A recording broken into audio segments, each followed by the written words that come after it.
امام بخاری فرماتے ہیں کہ الہمت حفظ الحدیث وانا فی الکتاب، میں چھوٹے بچوں کے ساتھ تختی اور دوات لے کر مکتب جایا کرتا تھا۔ اسی دور سے میں نے محسوس کیا کہ اللہ تعالیٰ نے میرے دل میں یہ بات ڈال دی کہ میں حدیثوں کو حفظ کروں، حدیثوں کو حفظ کروں۔ یہی محمد بن سلام البیکندی رحمہ اللہ شیخ البخاری، ایک دن ان کی مجلس درس میں امام بخاری موجود تھے، مجلس برخاست ہوئے اور امام صاحب گھر چلے گئے، طلبہ بھی چلے گئے۔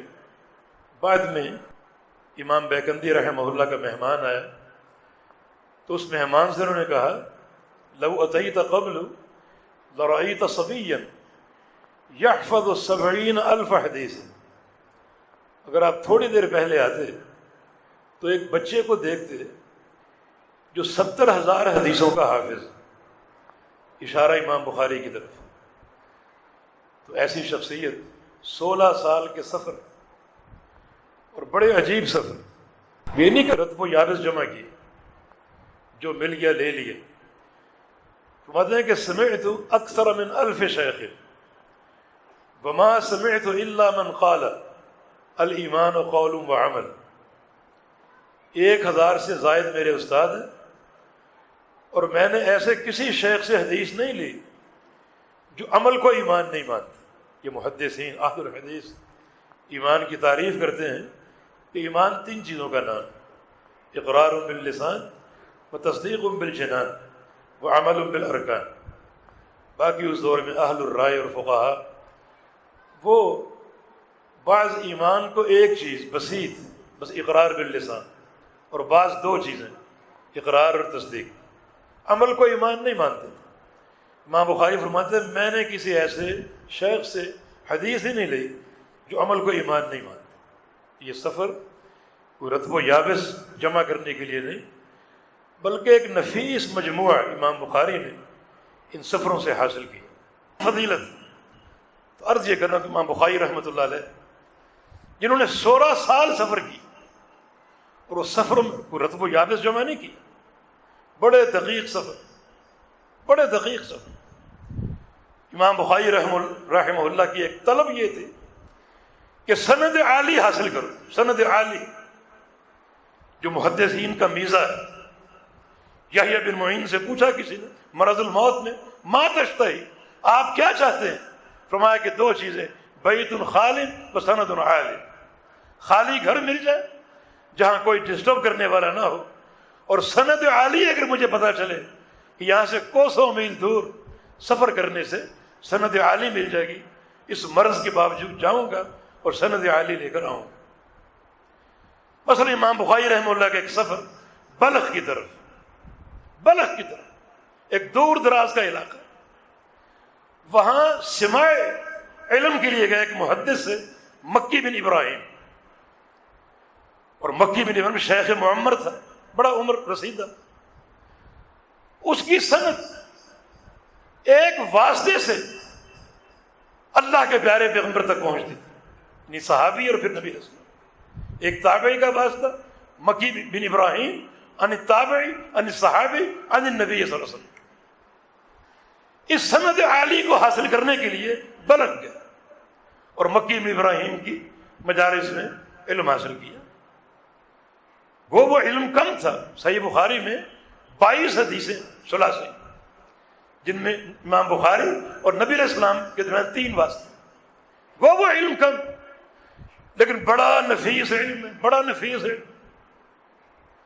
یہ دنیا کے جواہر اور موتی اس علم کا مقابلہ نہیں کر سکتے۔ دنیا کی دولتیں ایک طرف ہوں، یہ نفیس علم ایک طرف۔ اہل الحدیث ہم اہل النبی وان لم یصحبوا نفسہ انفاسہ صاحب۔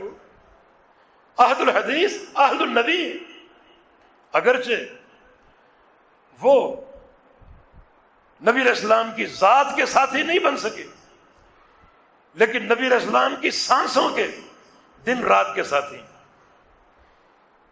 جو آپ کی حدیثیں ہیں آپ کی سانسوں کے ساتھ برآمد ہو رہی، دن رات کے ساتھ۔ امام ذہبی رحمہ اللہ نے ان کی کتاب ہے سیر اعلام النبلاء اس میں ایک چھوٹا سا واقعہ نقل کیا، محمد بن یوسف الفربری کے ترجمے میں ایک چھوٹا سا واقعہ نقل کیا۔ یہ محمد بن یوسف الفربری صحیح بخاری کے راوی بھی ہیں اور امام بخاری کے ملازم شاگرد بھی۔ وہ خود کہتے ہیں کہ ایک روز امام بخاری نے بڑی حدیثیں املا کریں، بڑی حدیثیں املا کریں، لکھتے لکھتے تھک گیا۔ امام بخاری نے محسوس کیا کہ شاید مجھ میں کچھ ملل یا اکتاہٹ پیدا ہو رہی ہو، تو امام بخاری نے فرمایا کہ طب نفسک، فربری اپنا جی اچھا کرو، اچھا کرو اپنا جی۔ یہ حدیثیں لکھ رہے ہو، سن رہے ہو اور پڑھ رہے ہو، سنو۔ اصحاب التجارات مع تجارات، تاجر اپنی تجارتوں کے ساتھ ہوتے ہیں، اپنے کپڑے برتن جو بھی تجارت۔ واصحاب الصناعات مع صناعات، اور اصحاب صنعت اپنی صنعتوں کے ساتھ ہوتے ہیں، اپنی مشینوں کے ساتھ، اور جو ان کی پروڈکشن ہو اس کے ساتھ۔ تم کس کے ساتھ ہو؟ انت مع رسول اللہ واصحابہ، تم تو دن رات رسول اللہ کے ساتھ ہو اور رسول اللہ کے صحابہ کے ساتھ صلی اللہ علیہ وسلم۔ یہ ایک محدث کا میزہ جو قال قال رسول اللہ، قال قال رسول اللہ، ہر وقت اللہ کے رسول کے ساتھ ہو اور رسول اللہ کے صحابہ کے ساتھ۔ یہ ایک شرف کی بات ہے، یقیناً یقیناً ایک شرف کی بات ہے۔ تو امام بخاری رحمہ اللہ اور جو اہل الحدیث کا میزہ، کہ در حقیقت وہی اہل النبی، نبی علیہ السلام کی ذات مقدسہ کے ساتھی نہیں بن سکے، لیکن سانسوں کے دن رات کے ساتھی۔ کون طبقہ ان کا مقابلہ کر سکتا ہے؟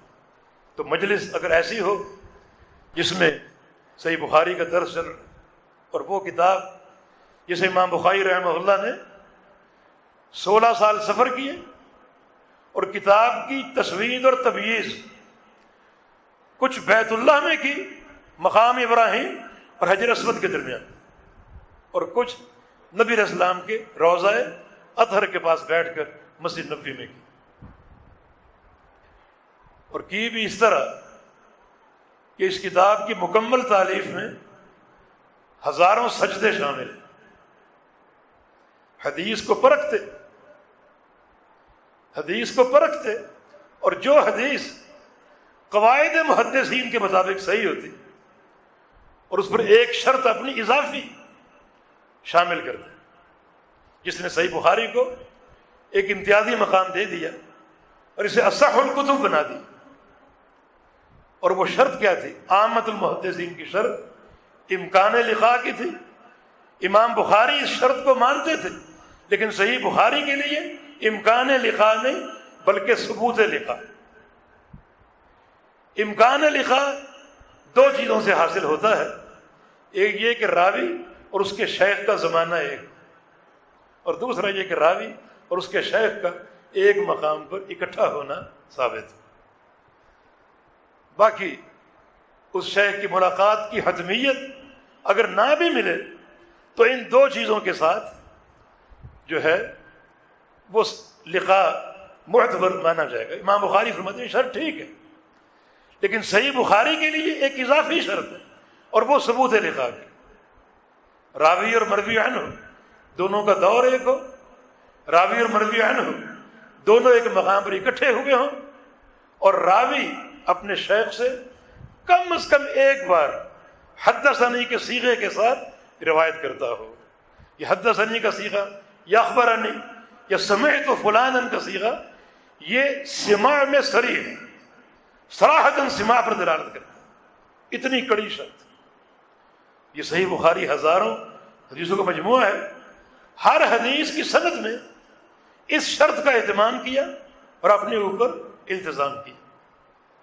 یہ صحیح بخاری جب ان شرائط پر حدیث کو پرکھا اور ایک انسانی طاقت میں جو ممکن تھا وہ کیا، اب وضو، غسل، 2 نفل اور دعا، یا اللہ میں نے اپنی مقدور بھر بساط بھر کوشش کر لی اور منہج محدثین، قواعد محدثین پر اس کو پرکھ لیا، لیکن تو سب کچھ جانتا ہے، یا اللہ اگر یہ حدیث صحیح ہے تو میرے قلم میں لکھنے کی طاقت دے دے، میرے ہاتھوں میں لکھنے کی توفیق ڈال دے، اور پھر وہ حدیث لکھتے۔